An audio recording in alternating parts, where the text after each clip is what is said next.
Hello everyone, good morning all of you. कैसे हो आप सभी? बढ़िया हो? तो आज हम बेसिक मैथमेटिक्स में कौन सा टॉपिक डिस्कस करेंगे? इंटीग्रेशन। इससे पहले हम डिफरेंशियल कर चुके हैं और सबसे बड़ी दुख की बात यह कि इंटीग्रेशन का जो वीडियो है मैं पहले से शूट कर चुका था, लेकिन बाय मिस्टेक क्या हो गया, वो मोबाइल से हुआ डिलीट और आज हमें शूट करना पड़ रहा है दोबारा से। ठीक है, चलो कोई नहीं, फिर भी हम स्टार्ट करते हैं। तो आज का हमारा टॉपिक है इंटीग्रेशन। सबसे पहले हमें समझना होगा डिफरेंशिएशन क्या है, उसके बाद हम इंटीग्रेशन को समझते हैं। थोड़ा सा बेसिक ले लेते हैं डिफरेंशिएशन का। डिफरेंशिएशन में हमने क्या देखा, अगर हमारे पास में कोई एक वेरिएबल है y, वो किसका फंक्शन है? x का। इट मीन्स ये भी एक वेरिएबल, ये भी एक वेरिएबल है, तो हम वहां क्या बोलते थे? y is the function of x। ठीक है, x की डिफरेंट डिफरेंट वैल्यूज के लिए y में भी y की भी डिफरेंट डिफरेंट वैल्यूज मिलती थी। इट मीन्स y में x के रेस्पेक्ट में कितना चेंजेस हुआ, अगर इसको हमें रिप्रेजेंट करना है तो y का x के रेस्पेक्ट में हम क्या करते थे? डिफरेंशिएशन। और वो हमें इंस्टेंट चेंज शो करता था y में x के रेस्पेक्ट में। ठीक है ना, ये जो रेट होती है इसको बोलते हैं y में x के रेस्पेक्ट में चेंजेस की रेट। और कौन सी रेट? इंस्टेंट रेट है ना, किसी पर्टिकुलर टाइम पे x की किसी पर्टिकुलर टाइम पे y की क्या पर्टिकुलर वैल्यू मिलेगी। ठीक है, ये तो हो गया डिफरेंशिएशन। डिफरेंशिएशन का मतलब हमने छोटे छोटे पोर्शन कर करके चेंजेस को देखा, बट इंटीग्रेशन जस्ट उसका रिवर्स प्रोसेस है। इंटीग्रेशन में हम यहाँ क्या करते हैं? Integration is the reverse process of differentiation. तो पहला पॉइंट अपन को ये ध्यान रखना है, it is the reverse process, is the reverse process of differentiation. It is the reverse process of differentiation. ठीक है, पहली बात क्लियर है। दूसरी चीज, इंटीग्रेशन में हमने रेट के चेंजेस को देखा, रेट के चेंजेस की जो रेट है, सॉरी चेंजेस की जो रेट उसको देखा। तो वहां पे हमने क्या किया? हल्के हल्के डिविजन्स लिए और फिर चेंजेस को हमने देखा, क्योंकि इंस्टेंट अगर हमें देखना है तो बिल्कुल छोटे छोटे पोर्शन करके हमें वहां देखना होगा। लेकिन इंटीग्रेशन में जस्ट इसका रिवर्स है। इंटीग्रेशन है सम of process.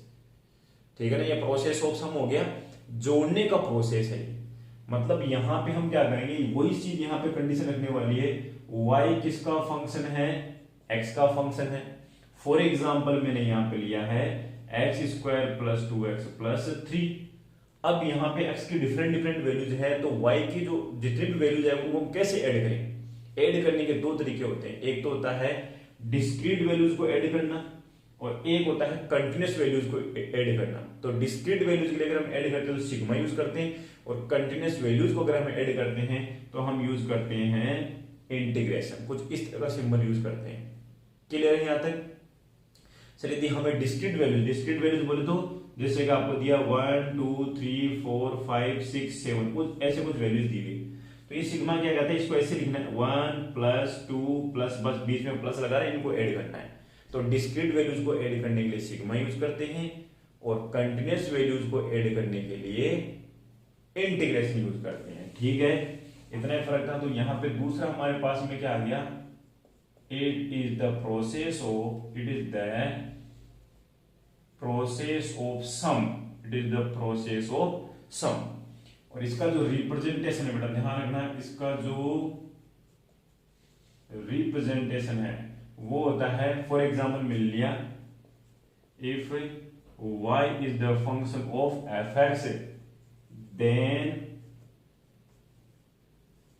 Integration of y with respect to x is written as, ऐसे हम इसको लिखेंगे, integration of y dot dx, और y की वैल्यू क्या है? f of x into dx। Clear है यहां तक? क्लियर है यहां तक? सिंबल हमें याद रखना है कि इंटीग्रेशन को रिप्रेजेंट कैसे करते हैं, तो आपको कुछ इस तरह का सिंबल याद रखना है, और किसका किसके रिस्पेक्ट में इंटीग्रेशन करना है तो वो इस तरह से लगाना है, मल्टीप्लाई में ना, y का x के रिस्पेक्ट में, तो यहां लिखेंगे dx, यहां आएगा y। जबकि डिफरेंशिएशन में क्या लिखते हैं? dy बाई dx लिखते हैं। ठीक है, गलती नहीं होनी चाहिए। y का x के रिस्पेक्ट में इंटीग्रेशन, तो लिखेंगे y डॉट dx। मैंने बोला है कि y का t के रेस्पेक्ट में इंटीग्रेशन, तो हम क्या बोलेंगे? y का इंटीग्रेशन करेंगे dt के रेस्पेक्ट में, तो ऐसे रिप्रेजेंट करना है। रिप्रेजेंटेशन का तरीका गलत नहीं करना है, हमेशा y डॉट dx नहीं होता। आपको दिया हुआ है y x का फंक्शन है तो y का इंटीग्रेशन के dx के रेस्पेक्ट में करना है, तो हमें ये सिंबल लगाना है और y डॉट dx लिखना है और y की जो भी वैल्यू रखी है। अब बात करते हैं सर इंटीग्रेशन बस ये हो गया क्या? नहीं, इसके लिए हमारे पास जितने भी फंक्शंस हैं उनका इंटीग्रेशन कैसे किया जाता है, इसके लिए इंपॉर्टेंट फॉर्मूले होते हैं, उन्हीं फॉर्मूलों को हमें याद रखना होता है। क्लियर नहीं आता है? तो सबसे पहले मैं इंटीग्रेशन की बात करता हूँ। इंटीग्रेशन कितने टाइप का होता है, क्योंकि जैसे हम यहाँ पे सम करेंगे उस फंक्शन का, तो सम किस तरह से किया जाता है? अगर मान लो आपको लिमिट दी हुई कि यहाँ से यहाँ तक करना है तो वो तो हो गया डेफिनेट इंटीग्रेशन। अगर आपको कोई लिमिट नहीं दी हुई कि कहाँ से कहाँ तक इंटीग्रेशन करना है तो उसको बोलते हैं हम इनडेफिनेट इंटीग्रेशन। क्लियर है? दोनों के फॉर्मूले सेम ही रहेंगे। लास्ट में जब हम कैलकुलेशन करेंगे तो एक हल्का सा फर्क होता है, वो हम सीखेंगे कि डेफिनेट इंटीग्रेशन में लिमिट कैसे लगाई जाती है और इनडेफिनेट इंटीग्रेशन में कोई लिमिट नहीं लगती, इसलिए साथ में कांस्टेंट को ऐड कर देंगे। तो सबसे पहले हम बात करेंगे इंपॉर्टेंट फॉर्मूलेज फॉर इंटीग्रेशन, है ना? यहां तक क्लियर है? चलो बेटा देखो, अब हम बात कर लेते हैं इंपॉर्टेंट फॉर्मूलों की। इंपॉर्टेंट फॉर्मूले, इंपॉर्टेंट फॉर्मूले फॉर इंटीग्रेशन। इंटीग्रेशन के लिए इंपॉर्टेंट फॉर्मूले क्या क्या है? सबसे पहला जो कंडीशन में ले लेता हूं, इफ हमें गिवन है y इक्वल टू क्या है? कांस्टेंट। यहां पे हमने k क्या माना है? k क्या है? k इज ए कांस्टेंट, ठीक है ना? यहाँ k क्या है? k एक कांस्टेंट है। तो अब बोला गया है कि y का dx ले लो चाहे dt ले लो, के रेस्पेक्ट में इंटीग्रेशन। y क्या है? कांस्टेंट, और ये आ गया dx। अब इंटीग्रेशन करने के तरीके समझ लेना अच्छी तरह से, फॉर्मूले याद होंगे तभी इंटीग्रेशन होगा, अदरवाइज नहीं होगा। और इंटीग्रेशन का फिजिक्स में बहुत बड़ा यूज है। मैंने बोला है y इक्वल टू y की वैल्यू क्या दी है? मेरे को कांस्टेंट वैल्यू दी है 2 3 4 5 समथिंग, कुछ भी मान लो आप। तो y का dx के रेस्पेक्ट में हमें इंटीग्रेशन करना है, मतलब कांस्टेंट का x के रेस्पेक्ट में इंटीग्रेशन करना है। तो हमेशा क्या होता है, कांस्टेंट ऐसे कैसे रहेगा जिसके रेस्पेक्ट में आप इंटीग्रेशन करोगे वो वेरिएबल यहाँ साथ में मल्टीप्लाई करना है बस। फॉर एग्जांपल मैं ले लेता हूं यहाँ पे, जबकि डिफरेंशिएशन क्या होता है कांस्टेंट का? जीरो होता है ना। कांस्टेंट का डिफरेंशिएशन क्या होगा? जीरो, बिकॉज कांस्टेंट में कोई चेंजेस नहीं होता। डिफरेंशिएशन का मतलब ही होता है कि उस वेरिएबल में या जो भी आपको वैल्यू दी हुई है उसमें किसी दूसरे वेरिएबल के रेस्पेक्ट में चेंजेस। भाई कांस्टेंट में चेंजेस हो ही नहीं सकता। अब जब चेंजेस नहीं होगा तो डिफरेंशिएशन तो जीरो होगा। बट यहाँ पे क्या बात हो रही है? यहाँ पे इंटीग्रेशन की बात हो रही है। इंटीग्रेशन यहाँ पे चेंजेस की बात नहीं करता, इंटीग्रेशन करता है सम ऑफ प्रोसेस, है ना? प्रोसेस का सम हमारे पास, तो प्रोसेस ऑफ सम हो गया। तो इसमें मैंने एग्जांपल लिया, एग्जांपल से टॉपिक को हम समझते हैं। मैंने एग्जांपल लिया है, आपको बोला इंटीग्रेशन करना है 5 का t के रेस्पेक्ट में, है ना? यहाँ पे मैंने एग्जांपल दिया है 5 का t या dt के रेस्पेक्ट में आपको इंटीग्रेशन करना है। तो बताओ कैसे करें? मैंने भी कहा था कांस्टेंट ऐसे कैसे रहेगा और टाइम इंटरवल यहाँ क्या हो जाएगा? t हो जाएगा। दूसरी चीज मैंने भी कहा था यहाँ कोई लिमिट नहीं दी हुई, कहां तक ऐड करना है? कोई लिमिट नहीं दी हुई, तो यह है इनडेफिनेट इंटीग्रेशन। और इनडेफिनेट इंटीग्रेशन के लिए हमेशा लास्ट में आपको क्या, जो भी आंसर आएगा उसके लास्ट में हमेशा क्या ऐड कर देना है? कांस्टेंट ऐड कर देना है। यह फिक्स रूल है किसके लिए? इनडेफिनेट इंटीग्रेशन के लिए। 5 डॉट dt इक्वल टू क्या हो गया? 5t, और साथ में लगा दिया एक कांस्टेंट c, ठीक है ना? कोई बच्चा k भी ले सकता है, जो भी एक्स वाई जेड जो भी मन में आ रहा है आपको कांस्टेंट, वो यहाँ आप लिख सकते हो। तो मैंने कांस्टेंट के हिसाब से c यहाँ पे ऐड कर दिया। चलो एक दूसरा एग्जांपल और ले लेते हैं। आपको दिया हुआ है 3 का dx के रेस्पेक्ट में इंटीग्रेशन करना है, तो क्या आएगा बेटा? यहाँ आएगा 3x, और इंटीग्रेशन कैसा है? इनडेफिनेट इंटीग्रेशन, कोई लिमिट नहीं दी हुई। लिमिट ऐसी दी हुई रहेगी 1 से 2, 2 से 3। तो लिमिट जब हमें नहीं दी हुई कि कहां से कहां तक ऐड करना है, कहां से कहां तक इंटीग्रेशन करना है, तो हम इसको बोलते हैं इनडेफिनेट इंटीग्रेशन। पहला टाइप क्लियर है? कांस्टेंट का डिफरेंशिएशन क्या होगा? जीरो, जबकि कांस्टेंट का इंटीग्रेशन क्या होगा? कांस्टेंट ऐसा कैसे रहेगा जिसके रिस्पेक्ट में इंटीग्रेशन करोगे वो वेरिएबल उसके साथ मल्टीप्लाई करना है, ठीक है ना? दो एग्जांपल्स हमने समझ लिया। चलो दूसरे टाइप पे हम चलते हैं।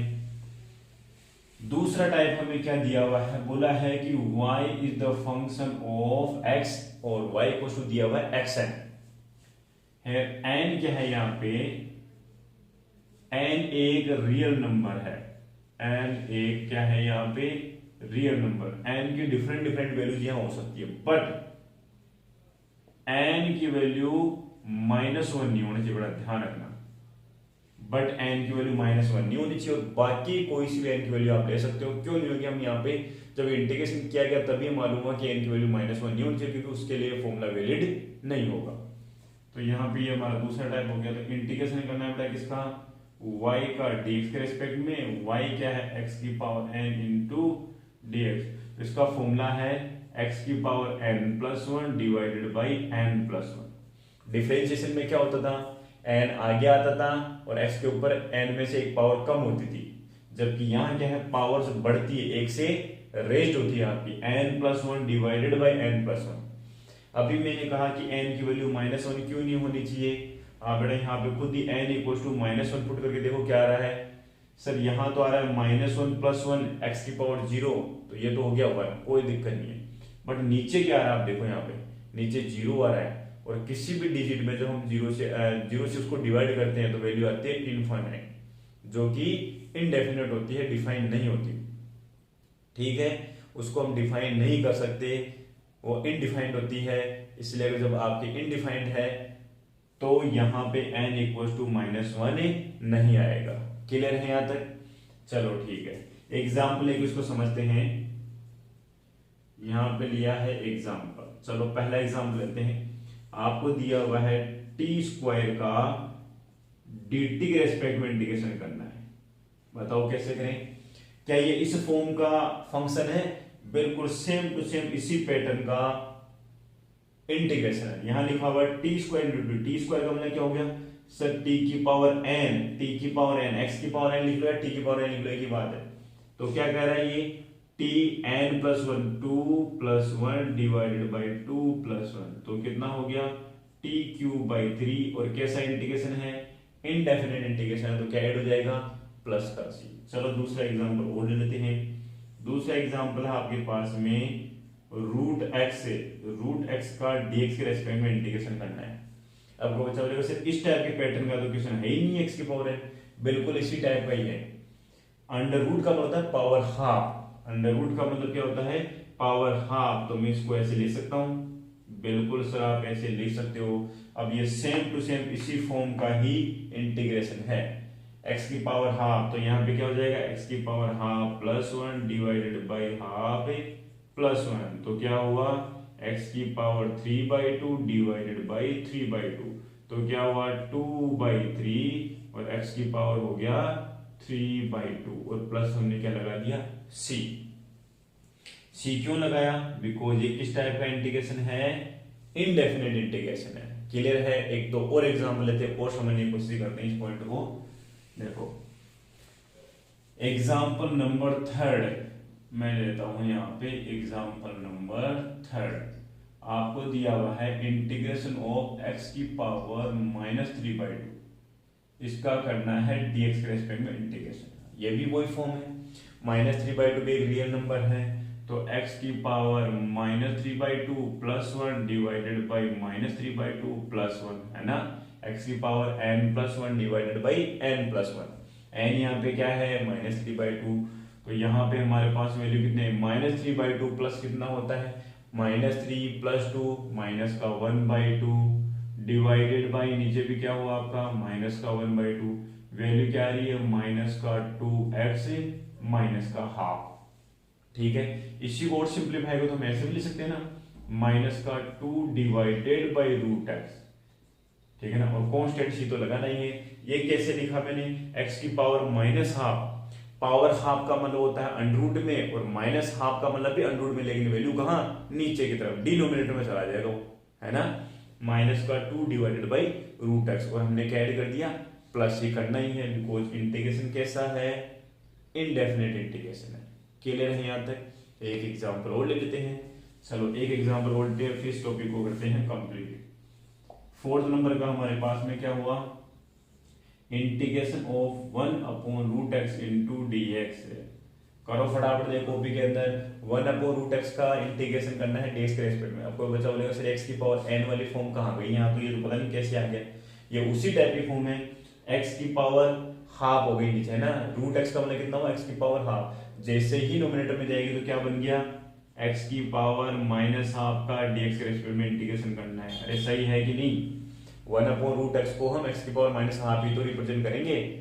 चलो ठीक है, तो यहाँ पे कितना आ गया x की पावर -½ + 1 डिवाइडेड बाई -½ + 1।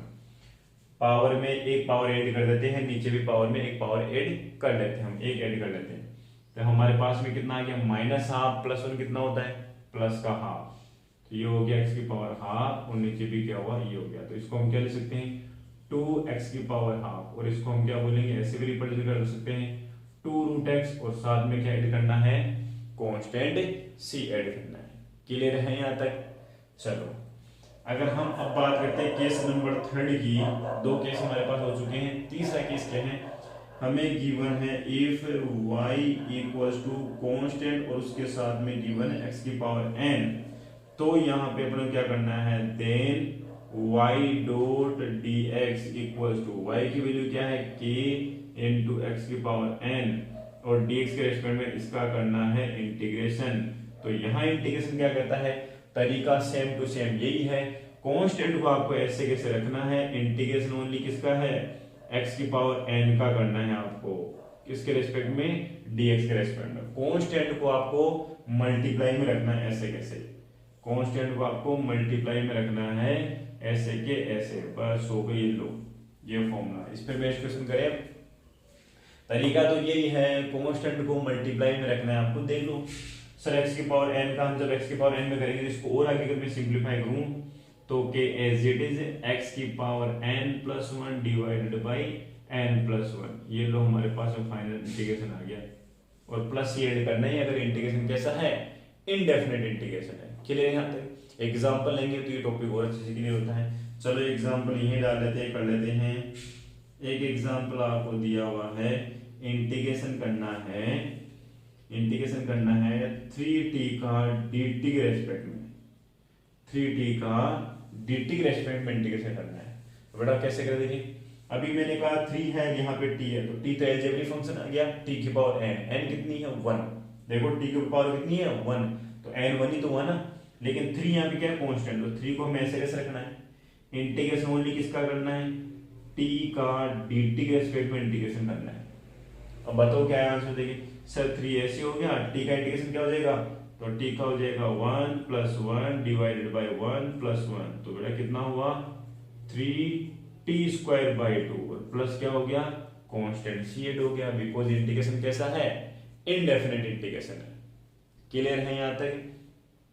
3 का t के रेस्पेक्ट में 3t का dt के रेस्पेक्ट में इंटीग्रेशन कर रहे हैं, तो 3 जो कांस्टेंट वो एज इट इज रहेगा, और आपके पास में जो t है उसके ऊपर हमने क्या कर दिया 1 + 1 डिवाइडेड बाई 1 + 1। इंटीग्रेशन का फॉर्मूला भी बताया है, x की पावर n का इंटीग्रेशन कैसे करेंगे, t के पावर n का इंटीग्रेशन कैसे करेंगे। क्लियर है यहाँ तक।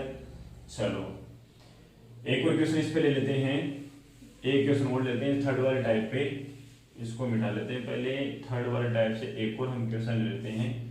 एक एग्जाम्पल हमने और ले लिया, इंटीग्रेशन करना है आपको 2√x का dx के रेस्पेक्ट में इंटीग्रेशन करना है। बड़ा कैसे करें सर, एज इट इज वही तरीका, 2 कांस्टेंट है, इंटीग्रेशन ओनली हमें √x का dx के रेस्पेक्ट करना है, और √x का मतलब कितना होता है, अभी कहा √x का मतलब पावर हाफ है। अरे तो भाई जब पावर हाफ है तो हाफ में एक पावर ऐड कर दी, हाफ में फिर 1 ऐड कर दिया, तो कितना हुआ 2 × x की पावर 3/2 और डिवाइडेड बाई 3/2, तो क्या हुआ 4/3 x की पावर 3/2। क्लियर है यहाँ तक। ये t जो है वो नोमिनेटर में जाएगा, 2 × 2 4 हो जाएगा, 3 नीचे रहेगा, और कांस्टेंट c आपको ऐड करना ही है यहाँ पे, क्योंकि क्या है हम इनडेफिनेट इंटीग्रेशन की बात कर रहे हैं। ठीक है, थर्ड टाइप क्लियर है। चलो फोर्थ टाइप में हम चलते हैं। यहाँ पे हमें क्या गिवन रहेगा, इफ बोला जाए कि y = f1x ± f2x, ये बोला है कि y फंक्शन है x का, लेकिन यहाँ पे दो अलग अलग फंक्शन दिए और उनको ऐड करके फंक्शन दिया है y। तो इस टाइप का इंटीग्रेशन क्या कहता है भाई, इसका इंटीग्रेशन अलग कर लो, इसका अलग कर लो, बीच में प्लस है तो प्लस लगा दो, बीच में माइनस है तो माइनस लगा दो। कोई स्पेशल तरीका नहीं है ये तरीका वही है। तो यहाँ पे y डू dx क्या हो जाएगा, y डू dx का हम इंटीग्रेशन करते हैं तो y की वैल्यू है f1x प्लस माइनस कुछ भी यहाँ पे जो भी दिया होगा इनटू ये, इसका इंटीग्रेशन करना है dx के रेस्पेक्ट में। तो जैसे हम इंटीग्रेशन तो कैसे करना है सर, पहले वाले फंक्शन का इंटीग्रेशन कर लो, बीच में प्लस है तो प्लस, माइनस है तो माइनस, और फिर इंटीग्रेशन किसका करना है, दूसरा वाला जो फंक्शन दिया हुआ है इसका इंटीग्रेशन कर लो। बस हो गया सिंपल तरीके से। मतलब जब भी आपको दो फंक्शन का सम दे दे और बोले कि उसका इंटीग्रेशन करना है तो रूल यही कहता है कि आपको उन दोनों फंक्शन का अलग अलग इंटीग्रेशन करना है। ठीक है, एग्जाम्पल लेता हूं यहाँ पे। चलो एग्जाम्पल फर्स्ट यहाँ पे लिया मैंने। यहाँ पे क्या बोला है आपसे, यहाँ बोला है बेटा t² प्लस 2t का dt के रेस्पेक्ट में इंटीग्रेशन करना है। तो कैसे करें इसको सर, t² का dt के रेस्पेक्ट में पहला फंक्शन है, बीच में प्लस लगा हुआ, ये दूसरा फंक्शन हो गया।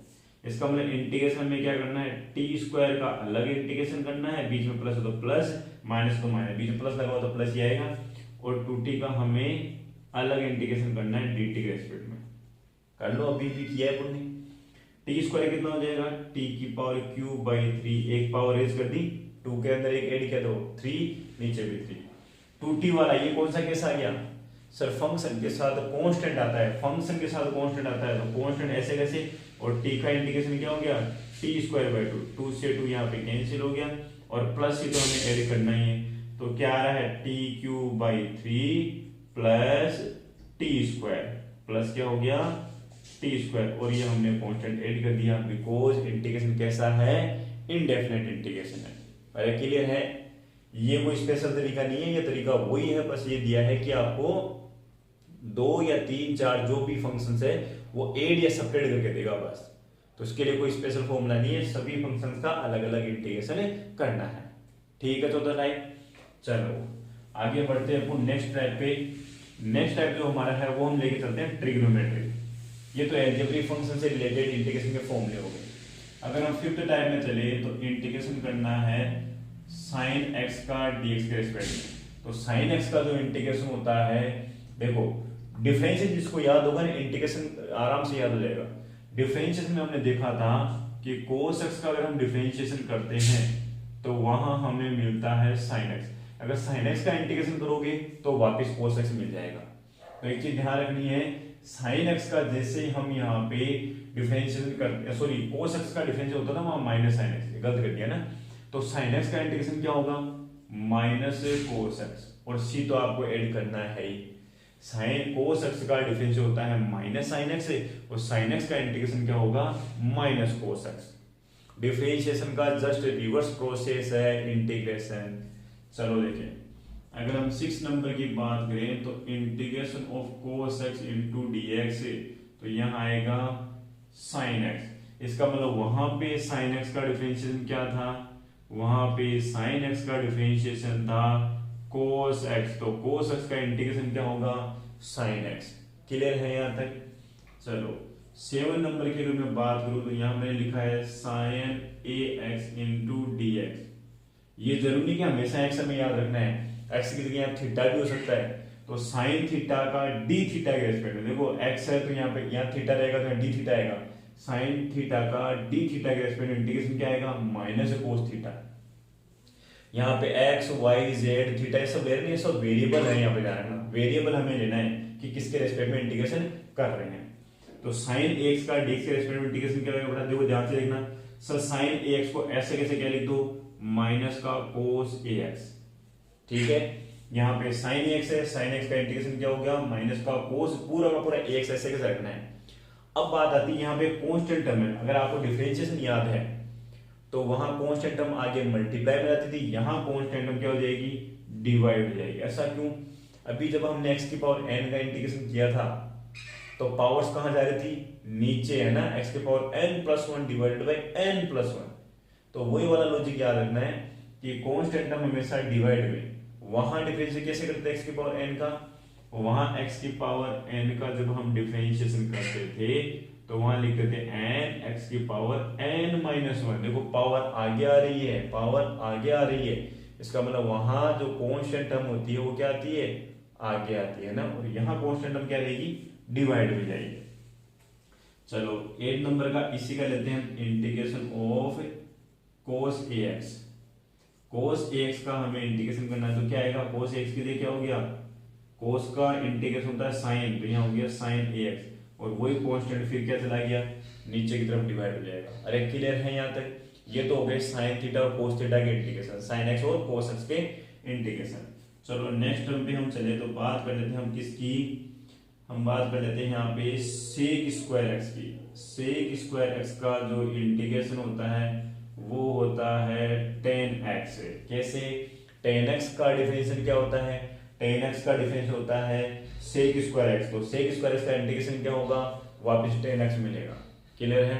अब वो बच्चा बोलेगा सर फिर tan x का क्यों नहीं किया इंटीग्रेशन, बिल्कुल आप tan x का भी कर सकते हो, लेकिन उसके लिए फॉर्मूला थोड़ा बड़ा हो जाता है, वो उसका होएगा log sin x।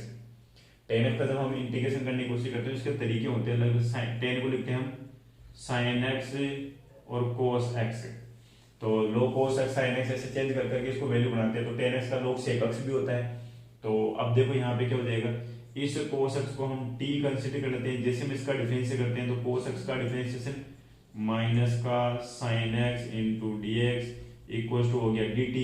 फिर यहाँ पे जैसे आपने सर इसका dy बाई सॉरी इंटीग्रेशन हमने किया है dx के रेस्पेक्ट में, तो sin x into d x की जगह हम क्या पुट कर सकते हैं, हम यहाँ पे dt पुट कर सकते हैं, और फिर cos x को हमने t माना तो यहाँ t हो गया। इस तरह करके बहुत लंबा प्रोसेस चलता है। 1/t का होता है log t, और ये माइनस में आ गया, t हमने किसको कंसीडर किया था, cos को, t हमने किसको कंसीडर किया था, cos t को, और जैसे माइनस ऊपर जाएगा तो ये बन जाएगा 1/cos, और 1/cos होता है sec x। तो आप अगर चाहो तो ये भी याद रख सकते हो, integration of tan x dx exponential, इसका आएगा log sec x, log sec x। लेकिन मैं फिजिक्स में मैथ के फॉर्मूले नहीं लेके चल रहा, मैं ओनली फिजिक्स के फॉर्मूले लेके चल रहा हूँ। मैथ जब पूरी डिस्कस करेंगे तब ये तरीका समझ में आता है सर ऐसे कैसे किया जाता है। अपने को वो तरीके सारे याद नहीं रखने, केवल इंपॉर्टेंट फॉर्मूले याद रखने जो मैं यहाँ पे मेंशन कर रहा हूँ। अब किसी बच्चे के दिमाग में आया होगा सर sec स्क्वायर x का tan x होगा, भाई tan x का ही बताओ, बिल्कुल मैंने tan x का बता दिया, tan x का होता है log sec x। ठीक है, क्लियर है यहाँ तक। आप केवल डिफरेंशिएशन वाले फॉर्मूले याद रखो, इंटीग्रेशन में ऑटोमेटिक उसका रिवर्स कर देना है। फिर किसका नंबर लिया था हमने वहां पे देखा था कि sec x का जो डिफरेंशियल था वो था sec x tan x, तो sec x tan x का इंटीग्रेशन क्या हो जाएगा, sec x tan x का dx के रेस्पेक्ट में जब हम इंटीग्रेशन की बात करते हैं तो हमें क्या मिलेगा, sec x मिलेगा, बिकॉज sec x का differentiation sec x tan x होता है, तो sec x tan x का इंटीग्रेशन क्या होगा, वापिस sec x आएगा। ठीक है, कितने हो गए 11। चलो और बात कर लेते हैं एक और 12 की। वहां पे हमने देखा था cot x का डिफरेंशिएशन, cot x का डिफरेंशिएशन होता है माइनस cosec स्क्वायर x, तो cosec स्क्वायर x का integration minus cot x, cosec square x का अगर हम इंटीग्रेशन की बात करें तो हमें क्या मिलेगा, cot x, because cot x का डिफरेंशियल होता है माइनस cosec स्क्वायर x। तो भाई cosec स्क्वायर x का इंटीग्रेशन क्या होगा, माइनस cot x होगा, माइनस को तो ले जाने पड़ेगा। और क्या हो गया हमारे पास में, ये तो आगे ट्रिग्नोमेट्री के लगभग सारे फॉर्मूले। इसके अलावा आपको बेसिक मैथमेटिक्स में कुछ भी कोई फॉर्मूले याद नहीं रखने ट्रिग्नोमेट्री से रिलेटेड, यही इंटीग्रेशन वाले मेन फॉर्मूले। अब हम वापिस चलते हैं एक्सपोनेंशियल फंक्शंस के ऊपर। अलजेब्रिक फंक्शंस के कर लिए, ट्रिग्नोमेट्री फंक्शंस के कर लिए, अब हम बात कर लेते हैं एक्सपोनेंशियल फंक्शन। एक्सपोनेंशियल फंक्शन क्या होते हैं, आपके पास में नीचे जो बेस है वो कांस्टेंट होना चाहिए, e की वैल्यू 2 से 3 के बीच में होती है, 2 पॉइंट समथिंग, और a हमारे पास में कुछ भी कांस्टेंट, अगर उसके ऊपर आप पावर वेरिएबल लगा देते हो, इस तरह से ध्यान रखना, इस तरह से वेरिएबल पावर लगा देते हैं तो इनको बोलते हैं एक्सपोनेंशियल फंक्शन। इनको क्या बोलते हैं, एक्सपोनेंशियल फंक्शन है। ये दोनों क्या है, एक्सपोनेंशियल फंक्शंस। क्लियर है, आज के बाद ये ध्यान रखना है एक्सपोनेंशियल फंक्शन किनको बोलते हैं, किसी कांस्टेंट के ऊपर वेरिएबल्स पावर वाले जो फंक्शंस होते हैं नोन एज एक्सपोनेंशियल फंक्शंस। ठीक है, तो इन्हीं का इंटीग्रेशन हम यहाँ बात कर लेते हैं, integration of EX into DX। तो इसका इंटीग्रेशन e की पावर x ही होगा, और प्लस ये आपको ऐड करना, करें इंटीग्रेशन इनडेफिनेट तो प्लस ही तो करना है, जब आप क्वेश्चन करोगे तब करना है। तो e की पावर x का इंटीग्रेशन e की पावर x ही हुआ, क्यों हुआ? क्योंकि डिफरेंशिएशन e की पावर x का e की पावर x ही होता है। अगर मैं बात करूं 14 की, तो यहाँ पे लिखा है e की पावर ax का dx के रेस्पेक्ट में इंटीग्रेशन, e की पावर x का dx के रेस्पेक्ट में इंटीग्रेशन। एक बार खिड़की वगैरह बंद करें, थोड़ी आवाज आ रही है, ठीक है? एक मिनट जो आप लोग,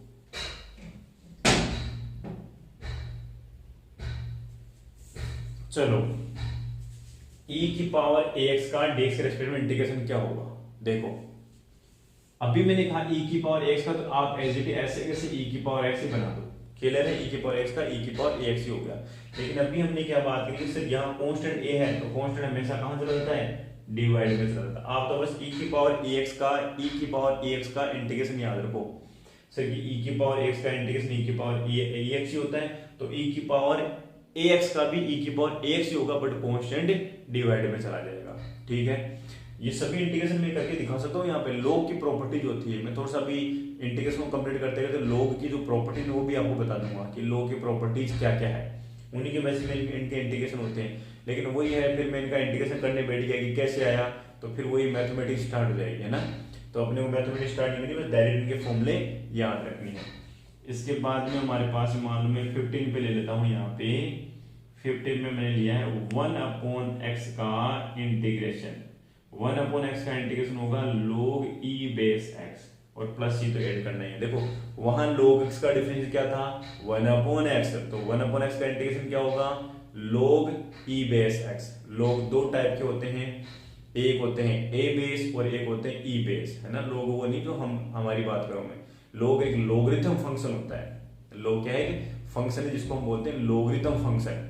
लॉगरिथम फंक्शन जनरली हम दो बेसिस के लेते हैं, वैसे तो बहुत सारे बेसिस हो सकते हैं, 2 3 4 5 6 7 जो भी आप ले लो, लेकिन जनरली जो काम में आते हैं वो log के बेस, दो बेस वाले लोग होते हैं, एक होते हैं e बेस वाला और एक होता है log 10 बेस वाला। जनरली यही काम में आते हैं सब जगह, चाहे केमिस्ट्री हो, चाहे फिजिक्स हो, चाहे मैथ हो, वहां पे दो ही लॉगरिथम फंक्शन काम होता है जिनका बेस एक तो e बेस होता है और एक 10 बेस होता है। आप चाहो तो बेस और भी बना सकते हो, 2 3 5 7 8 9 जो भी आ रहा है, ठीक है? चलो ये भी क्लियर हुआ कि सर 1/x का integration log e base x होता है, because e base log e की पावर x का जो डिफरेंशिएशन है वो 1/x होता है। क्लियर है? यहाँ तक हमें डिफरेंशिएशन आते हैं तो इंटीग्रेशन भी अच्छे से आ जाएंगे। अब इनके कोई एग्जाम्पल मेंशन के एग्जाम्पल्स दो, ये खुद में अपने आप में एग्जाम्पल, एक चीज ध्यान रखना, इनके डायरेक्ट है sin x कहीं भी मिल गया तो इंटीग्रेशन माइनस cos x का इंटीग्रेशन sin x से डायरेक्ट लिखना है। यही फंक्शन अपने आप में एक एग्जांपल है, जानना बस इतना जानना, कांस्टेंट की जगह कुछ भी वैल्यू हो सकती है, 2 3 4 5, तो ऐसे से 2 3 4 5 रखते नहीं आपको। क्लियर है? यहाँ तक आगे चलें? चलो ठीक है, आगे हम बात कर लेते हैं अदर फॉर्म की। जो नेक्स्ट फॉर्म आएगी 15 हो गई आपके पास में, अब हम बात कर लेते हैं 16 की। तो 16 नंबर पे जो है वो मैंने लिया है, यहाँ पे आपको दिया हुआ है u.v और हमें करना है इंटीग्रेशन। इसका मतलब u भी क्या है? फंक्शन ऑफ x, और v भी क्या है? Function of x। दोनों ही x के फंक्शन है। अब चेंजेस क्या हो रहा है आपको देखो, यहाँ पे सबसे बड़ी प्रॉब्लम हो गई सर इन दोनों में से एक भी कांस्टेंट होता तो हम लगाते रूल नंबर 3, कांस्टेंट को बाहर रख लेते और वेरिएबल का इंटीग्रेशन कर लेते, लेकिन अब दोनों ही क्या है? x के फंक्शन है।